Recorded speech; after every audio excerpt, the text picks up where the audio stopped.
guys, Ash Rachel Legends. Welcome to the video. Sending some love, some positive vibes your way, especially if you need them out there today. Today, I'm going to go on the defense, Your Honor. I'm going to defend one of the worst rated legendary champions in the game, and she's a freebie. I really want to hear from you guys on this one. Do you agree with me? She's not that bad. She actually can be good in some situations. Or is she absolute trash and I'm out of my mind? Or, like everything in life, does the truth fall somewhere in the middle? Today, we're talking about the lovely, the beautiful. You get her for free after about 365 days, about a year playing this game. And that's also a factor, by the way. By the time that we get her, is she any good? And we're talking about, of course, the lovely Guurda Bogbrew. Oh, she's not lovely. She has the flies kind of zipping around, as if the aesthetics generally here weren't enough. Hey, Gerta. But they had to add the, what is it, Linus? Is it Linus from Charlie Brown that has the flies? They had to add that to the mix as well. Everybody gather round, it's time for the big pen. Go down, kick out your heels, jump up and down. This is Gerta. I like Gerta. I already said that. The cat's out of the bag. I have a thing for Guurda Bogbrew. Her stats are good, right? Almost 21K on the HP, 1,300 on the defense. It's a nice ratio of HP and defense, both above average, right? She's a support champion. She brings resistance in arena battles by 65, Trashola, right? Never going to use that. On her Brew Mama, I love the ability names here, by the way, attacks, and I want you guys to keep an open mind. If you're a Guurda Bogbrew hater, as is most people, a bunch of twos, like very bad ratings on Guurda Bogbrew. You should never look at the ratings in the game, though. You should never look at them, because beauty is in the eye of the proverbial beholder, ladies and gentlemen. Brew Mama attacks one enemy, has a 60% chance of applying a debuff spread effect, taking one random debuff from the target and placing it on all enemies under weakened debuffs. Decreases the target's turn meter by 10% if they're not under any debuffs. Well, this is a very nice and underrated A1, considering she has weaken on an AoE on a 3-turn cooldown anyway. I mean, in a situation like Hydra, Progression, or whatever, she can debuff spread, you know, a random debuff on everybody. Not bad considering she's dishing out a lot of poisons as well. On the A2, Rotlim Decoction. This is a 3-turn cooldown as well. Another question, by the way, is does she justify these books too? So we'll talk about that. In AoE, because she needs to be booked, we want that 100% weaken on a 3-turn cooldown, of course. Now, this part always has bothered me. I wish they had just like almost left it out. Not really, but it almost... It's almost a tease of like, this could be a better ability, but it's probably not going to be.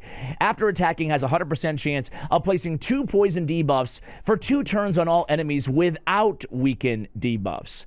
These poison debuffs cannot be blocked or resisted. So why this is better than a lot of people think is because of that last line. These poison debuffs cannot be blocked or resisted. So in situations where you don't have the required accuracy, or you're going against a spirit affinity, target, and you don't land that weaken, you're going to be placing those 2 poisons. And again, that's happened after attacking, so not predicated on the critical hit. It can't be blocked or resisted anyway. So at least you're walking out with 2 poisons on that A2.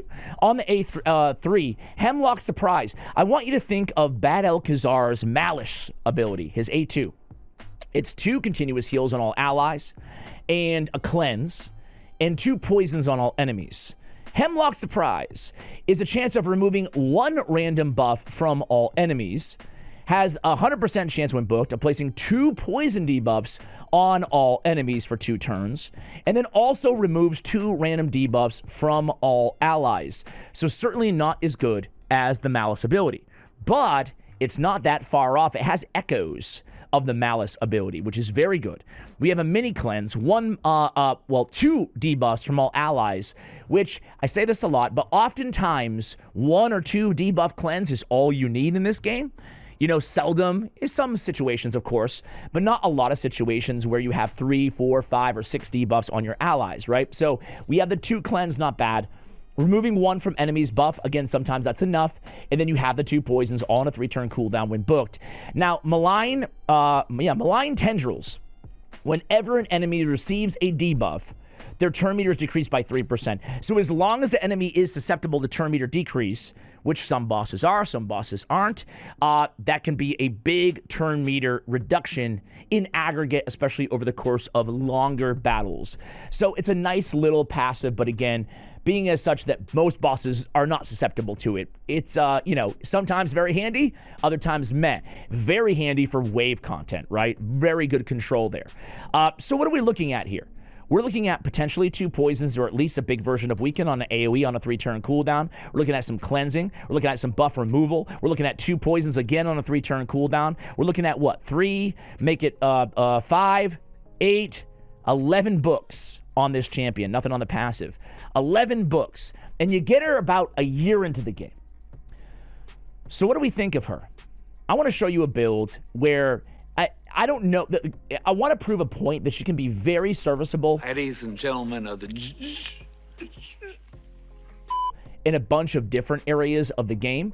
However, I want to use a build on her that we could use to even solo content around stage 25, veering into hard mode levels in dungeons. Now, I think by 1 year playing, if you are a committed player, playing every day, a lot, using all your energy, stuff like that, I think probably you already have options for those stages. But she can scale all the way till the end in some dungeons, specifically in Dragon's Lair, right? So let me show you the build really quick that we're going to be using on Gerta. I am, of course, how could I not, right? I'm going to try her with the Arakan Elixir in the arena because interestingly enough is a better way to phrase it. Hemlock Surprise, it has some things that we could be utilizing in conjunction with that broken rare relic, right? That rare relic is the Arakan Elixir that does the damage based on the champion's attack with the poisons, right? So we have a chance of removing a buff from all enemies, thus clearing the way for 2 poisons on all enemies. And we're also, in the same time, cleansing our allies. So maybe we can use her as a very, very weak version of maybe kind of a Nell strategy, right? A very weak version of a Calvalak strategy if you don't have those champions in the arena as well. In that situation, I would certainly change this build quite a bit. I would go to Lethal Dose as a blessing. Right now we're running Brimstone because we're going to be using her to solo content in today's video. And I would also prioritize attack, certainly on the chess piece, if we were going to go in the arena. We will still go in the arena, but I'm just going to use the same build because I'm silver broke as always. Like everybody is in this damn game all the time. All right. So we talked a little bit about like the adjustments that we would make here. I have regen, immortal. I have pinpoint and 1 feral piece on her as well. Pretty good gear, but not my best gear. We have HP percentage, and speed with HP percentage here. We really want to min-max our HP percentage because, of course, we're running Immortal and Regeneration gear, thus bigger heals, more sustainability as well. I didn't totally neglect defense. I went defense main stat on my amulet. I also looked for defense percentage where I could find it. I went HP on that ring, and I went, of course, accuracy, our #1 stat concern here on this champion, on the banner as well.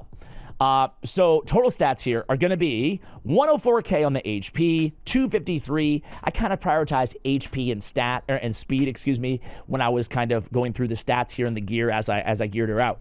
So yeah, that's the build. We needed the accuracy, thus again getting 1 pinpoint, getting 1 feral piece. Like it's insane, right? How much value 1 piece of feral or 1 piece of pinpoint or 2 pieces of pinpoint, right? With the speed there too. 2-piece pinpoint, 2-piece rebirth. No one should forget those 2-piece sets because they both gave you 10% speed off of 2 pieces.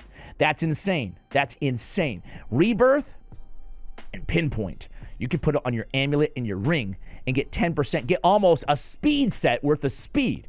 That's busted. Okay, I digress. What else to talk about here? We talked about everything. I have War Master, right? So I didn't go all out on, the support build, instead, I came around the left-hand side. I picked up War Master just for a little bit of extra damage because she's going to be soloing content. We don't have all day here, okay? So, Gerta, what have you got for us, Gerta? Do we even want to bother doing a minnow? Are you guys sick of me doing a minnow with... Everybody can solo minnow in this game.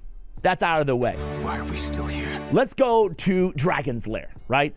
Let's go Dragon 25. Now, I should say, I'm going to run her old school solo, old school solo.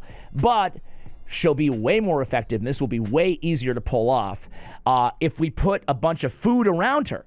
Thus, we can level up with her. We can use her as a solo champion for dungeons and still level up food or champions that we normally want to level up in the background or alongside her as well. So she can be a nice farming champion for experience for your food, you know, in the background, and also still with a reasonable clear time on these dungeons, which is really, really cool. There's not that many champions that you can use with that sort of utility. And Gerta is a pretty good one. Now, she can also solo some earlier or mid-level stages of Iron Twins, of Scarab King, of Ice Golem, all of which I'll try to show you in today's video. Probably not the whole battle, but I'll just show you the stages and the end screens so you guys can kind of get a picture of where we can be using this champion, right? Overall, man, I don't know. Sometimes the freebies in this game, they just get a little bit extra. Hey, I want to be clear here.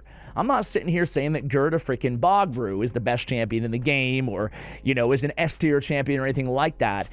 But I've always felt that she's quite underrated in the meta. You're getting the AoE weaken, 3-turn cooldown, you're getting a lot of poisons, you're getting a lot of support for your team, you're getting that control from her passive, she's tanky, she's bringing a lot to the table. Can you tell that the AC is out again in my office right now? I get a little hot and bothered around Guurda Bogbrew, man.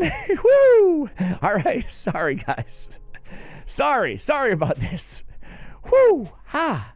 All right, what's hotter? Me in this room or the fiery breath of the dragon?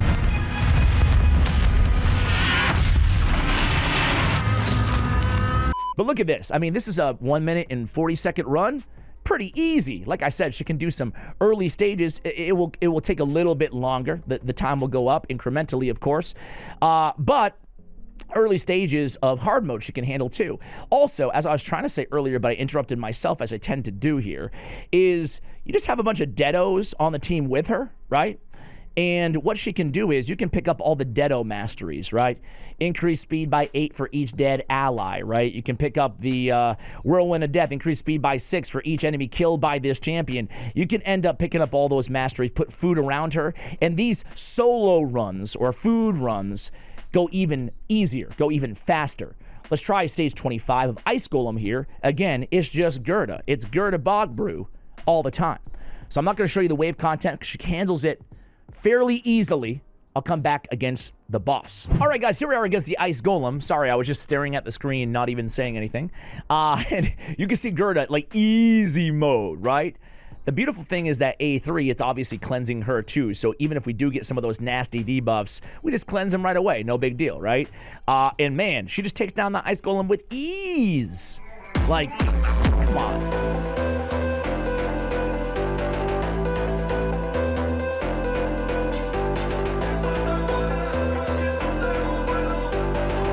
Now, the thing is sure, I'm showing you stage 25. I want to be very clear with you guys, right? But you don't have to solo only with Guurda Bogbrew, right? You can run her on teams against hard 10 just as a component of a larger team. The same way you would construct any team, right? She can help out, again, all your allies and so on and so forth. I want to just tackle stage 11 here of Iron Twins Fortress because, I guess I'll do it for you guys just because I love you. I love you. So as I said with Iron Twins, guys, she's really good here too. Now, she can't solo higher stages, but up to 10, maybe 11, probably it's like not 100% on 11. To be fair with you guys, I tried. She won some, she lost some, just total solo on 11. Again, this is without food alongside of her, without those death masteries per se. But this, I think, goes to show you how effective she can be alongside other teams in Iron Twins as well, right? So she's gonna do this, again, pretty quick work here. Healing herself, taking care of the Iron Twin, Brimstone's certainly helping as well. Now, if she was just being utilized in Dragon and Dragon only, I could totally hear some people being like, Ash, listen, I don't need a Dragon champion after a year, you know? But I wanted to show you some Iron Twins, a little bit of Scarab King, because this is content that, hey, maybe you could use her in a bunch of different places, right? And this is what I like about Guurda Bogbrew. She could even be slotted in as a DPS and a support option on an old school Demon Lord team, obviously, as well, right? Again, helping your team, cleansing out that stun, poisoning and doing some damage, of course, to the actual Demon Lord. So there's all sorts of areas we can actually use this champion, which is really, really cool. As the weakened champion, maybe you have a decreased defense option, you don't have a weaken option.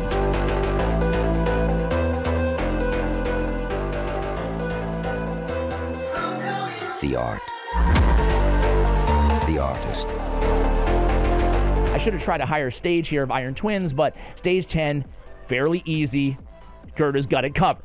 Let's go ahead and go to Doom Tower, do a quick little Scarab King run. Nope, no Eurost. We're gonna go just Guurda Bogbrew. Here we go. This is hard mode. This is the highest level that's open to me right now in stage 50, the second to hardest version of Scarab King. But again, she can actually make fairly quick work of these minions because of all those poisons. And we'll get to the Scarab King. That's going to be a much longer battle. It does take time. But the fact that she can solo it gives you another a viable option until you're able to get Euros' Soul Cage. So be right back. Okay, guys, just to kind of start things out here against the Scarab King. Again, it will take a while because the poison's going to do all the work. She's going to chill there and stay alive, basically, right? Her only job is to take turns, heal herself with the regen and the immortal gear, and slowly chip away with the poisons against the Scarab King. Again, Brimstone does help at any level. That Smite will certainly, help chip away a little bit faster. But this could be, maybe a 10, 15 minute run, but it can be effective at 100% clip, right? So Gerta can definitely help you out in the Sand Devil as well. Instead of waiting 15 minutes, hopefully you can take me at my word here. She's never going to get below 75% HP during the entire battle. That's the beautiful thing here, built the way that we have her built in today's video. So I'm going to cut because I want to go ahead, and give a shot at the Arakan Elixir inside the arena and just see what she can do. Let's go ahead and switch over. All right, guys, so we have the Arakan Elixir. I just want to give it a shot here in the arena, right? And Guurda Bogbrew, she's not going to be the first champion anybody thinks of as a PvP beast.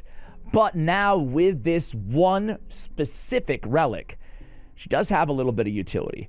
Let's go ahead and go in here. She's going to get her turn. We're going to go in there. And again, there's not much to remove. We can remove, obviously, the increased attack, which is helpful on the enemy team. Let's see what the damage can do. Oh, we actually should have. Now we have the removal here with Mikage too.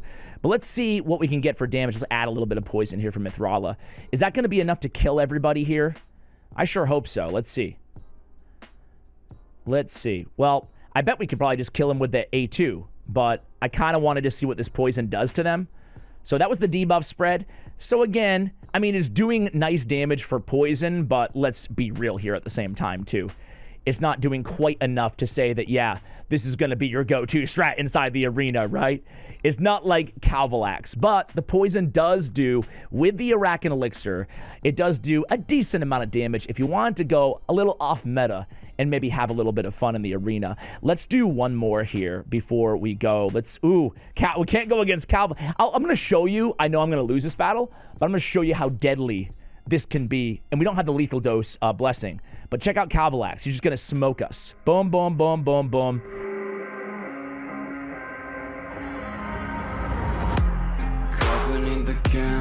Like, that's the power right now of all those Calvi poisons in the Arakan Elixir, right? Very, very, very formidable. Of course, this is a much, much watered down version of that, but let's be real, not everybody has a Calvalax as well in the arena. So what you want to do is you want to set her up, if you want to try this strategy out, you want to set her up with an increased attack, obviously, right? And have a little bit of support for her on the team, maybe a little bit of control like we have here. You're definitely going to stand to benefit from it. Let's go ahead and go in there. And again, go in with the A3. Hopefully these poisons do enough damage to where they die. And again, just shy of the kill shot there, unfortunately. But keep in mind, we haven't gone in and min-maxed our attack, right? Because the Arakan Elixir's damage is going to be based off of that attack. I just want to... No, let's just get the... No. I want to see what happens with the...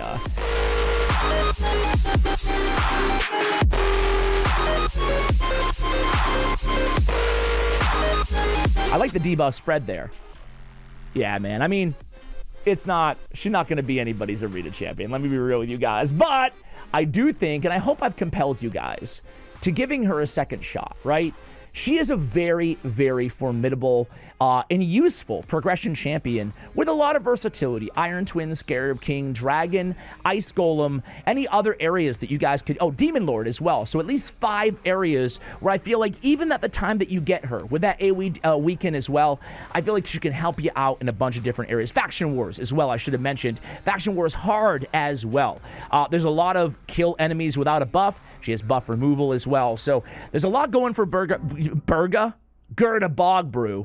Invest with confidence if you need the skill set that we described in today's video. I like Gerta. She's better than those ratings say. What do you think? Have I converted you to a Gerta lover like yours truly? Step aside, still the drinks. Hello, Guurda Bogbrew.